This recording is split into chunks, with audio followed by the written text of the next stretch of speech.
신기전, 귀신 같은 기계 화살이라는 뜻을 가진 이 무기에는 놀라운 사실들이 담겨 있었다.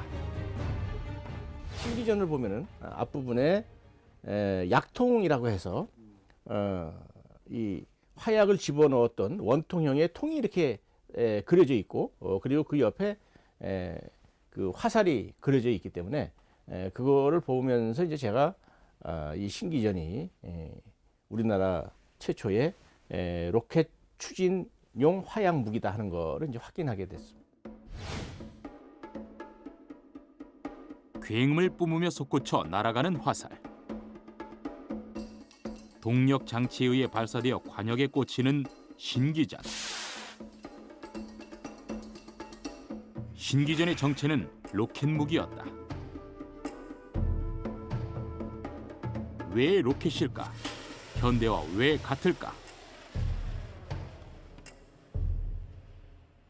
화약이 타면서 만들어지는 연소 가스가 뒤로 이제 분출이 되는 그 반작용으로 날아갈 수 있도록 이제 이런 구조를 갖추고 있기 때문에 구조나 또는 비행 원리나 모든 점으로 봤을 때 신기전하고 또 현대의 로켓은 똑같아 이렇게 볼 수가 있습니다. 현대 로켓은 추진제를 연소시켜 발생한 가스가 분출될 때 생기는 속도와 힘으로 추진력을 얻는다.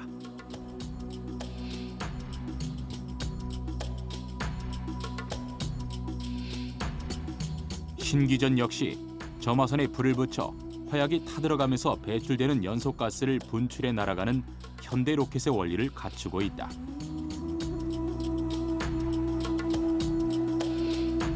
그중 산화 신기전은 획기적인 개념의 무기로 2단 로켓 구조를 가지고 있다. 즉 로켓 속에 또 하나의 로켓이 들어가 있는 것이다. 비행 중 화약이 터지면서 불을 흩어뜨려 살상 효과를 높이는 것이다. 병기 도서는 통, 지화, 소발화로 이어지는 2단 로켓의 구조를 상세히 설명하고 있다. 1단 로켓인 약통의 연소가 끝나면 2단 로켓으로 이어지는 점화선에 불이 붙어 2단 로켓이 발사되고 이 로켓이 목표물에 날아가면 소발화가 폭발하는 구조를 갖고 있다.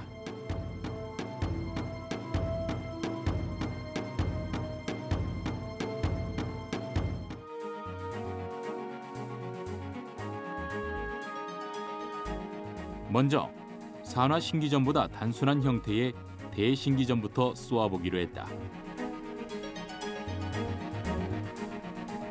불을 붙일 수 있는 점화선을 연결하고 최장거리를 확보할 수 있는 각도인 45도에 맞춰 대신기전을 설치한다. 드디어 점화선에 불이 붙었다.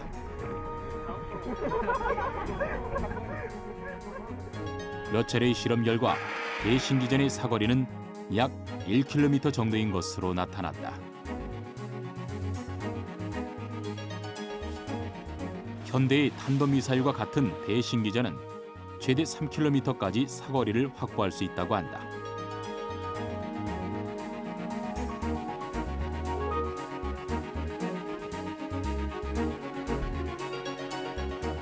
산화 신기전 역시 직접 쏘아보았다.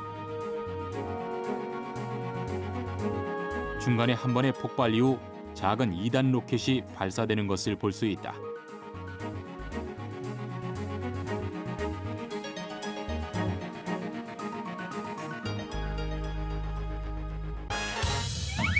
유레카!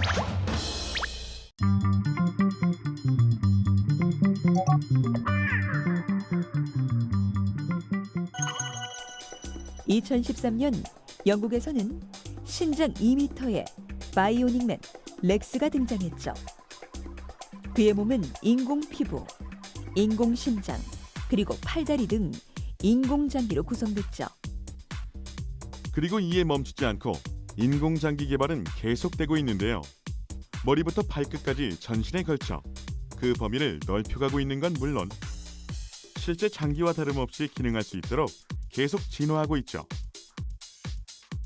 인공장기를 만드는 방법 중 하나인 세포 배양 방식은 실제 세포를 하나의 장기로 성장시키는 방식이라고 해요. 주로 줄기세포나 피부세포를 배양해 만드는데 이 방식은 인공장기 환자와 유전적으로 일치하기 때문에 거부 반응이 적다는 것이 가장 큰 특징이죠.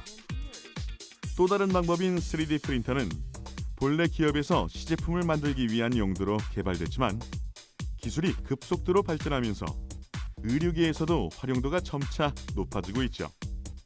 일명 맞춤형 장기로 불리기도 하는 3D 프린팅 인공장기 중에는 생분해성 고분자를 이용한 바이오 프린팅 기술이 있죠. 예를 들어 안구 및 뼈가 많이 손실된 경우 비대칭 모양인 환자의 얼굴을 복원하기 위해서 기존엔 환자의 갈비뼈나 다리뼈에서 추출한 뼈를 깎아 끼우는 방식을 활용했죠. 하지만 3D 바이오 프린팅을 이용한 인공 보형물을 이용한다면 환자의 수술 부위를 완벽하게 재건하면서 수술 시간을 대폭 단축해 환자의 고통을 덜어줄 수 있다고 해요. 또 생분해성 소재로 만들어져 2, 3년간 형태가 유지되다가 자기 조직이 복구되면 체내에서 안전하게 분해된다는 장점이 있죠. 3D 프린터를 이용한 바이오 기술은 여기서 더 나아가 세포 프린팅 기술로 확장시킬 수 있죠. 세포 프린팅 기술에서 가장 중요한 것은 바이오 잉크겠죠. 인체 세포를 포함한 즉 살아있는 세포를 잉크로 사용하게 되죠. 이는 신체 이식 후 거부 반응이 거의 없다는 점에서 신체 일부나 장기를 만드는데 가장 적합하다고 할 수 있죠.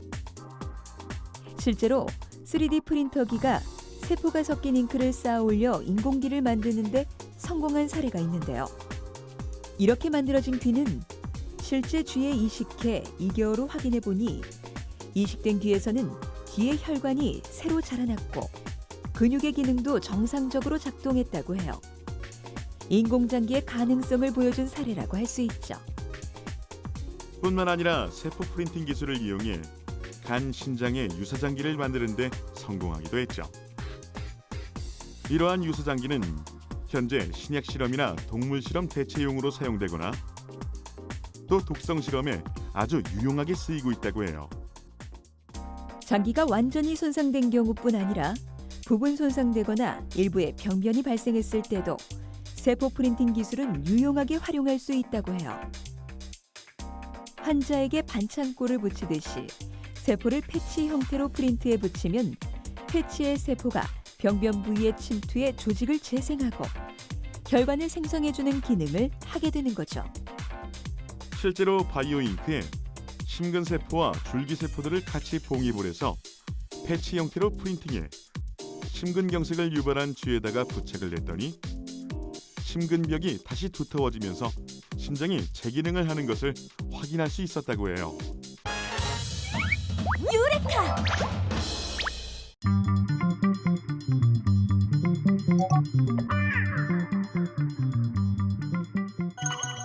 모델이 먼저 손톱은 크게 손톱 표면의 딱딱한 부분과 그 아래의 피부로 나눌 수 있는데요. 먼저 손톱 자체를 살펴보면 피부와 떨어져 있고 그 길이를 자유롭게 잘라낼 수 있는 자유연, 신경이나 혈관이 없고 여러 겹의 각질 세포로 이루어져 있는 조체, 그리고 손톱의 근원이 되는 조근이 있고요.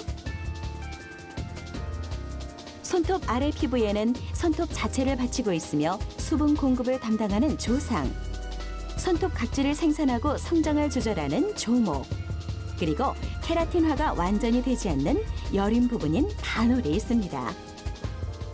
수시로 위험에 노출돼 있는 손가락과 발가락을 보호하기 위해 존재하는 손발톱. 손톱은 피부 깊숙한 곳에서 새로운 세포를 만들어내며 죽은 세포를 계속해서 밖으로 밀어내는데요. 이 죽은 세포들이 단단하게 굳어져 만들어진 것이 바로 손톱입니다. 분명 같은 길이로 잘랐는데 얼마 후 모두 다른 길이가 되어 있는 손톱. 혹시 손발톱마다 자라는 속도가 다른 걸까요? 손발톱의 그 자라는 그 속도는 우리가 평상시에 생활을 하는데 어느 손에 비중을 더 많이 두고 생활하느냐에 따라서 달리 나타납니다. 그 사람의 개인 차이는 있겠습니다만은 손가락 5개 중에 그 중지 같은 경우에는 그 혈관 분포가 가장 많은데 가장 빨리 자라고, 반면에 그 엄지 같은 경우에는 가장 속도가 느리죠. 또한 그 발톱 같은 경우에는 그 손톱에 비해서 자라는 속도가 한 절반 정도 됩니다. 또한 연령으로 보면 20, 30대의 손톱이 가장 빠르게 자라고 유아기와 노년기에 가장 더디게 자랍니다. 하루 중에서는 낮에, 계절상으론 여름이 비교적 빨리 자라고요. 손톱이 완전히 자라서 대체되는 기간은 5, 6개월이 걸린다고 하네요. 무리한 손톱 관리로 인해 손톱이 피부에서 벗겨져 떨어져 나가는 손발톱 박리증. 아세톤을 무리하게 사용할 시 단백질이 증발해 손톱 주변이 하얗게 변하기도 하는데요. 손톱이 점점 얇아져 변형까지 일으킬 수 있습니다. 또한 비타민이 부족하면 손톱에 흑색 선이 생기거나 아연, 칼슘 등이 부족할 시 가로 모양의 선이 생기기도 하고요.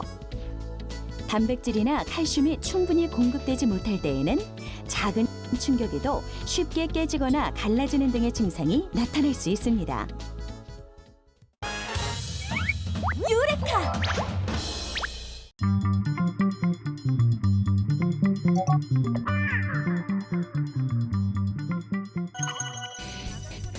기본적으로 오랜 시간 동안 큰 소리에 노출되면 청각은 계속 나빠질 수 있죠.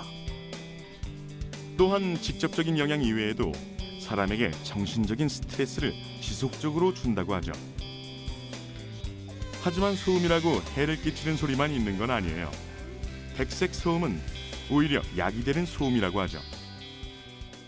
백색 소음은 그냥 우리가 들을 수 있는 전 주파수 영역대의 소리가 다 들리는 거예요. 한꺼번에.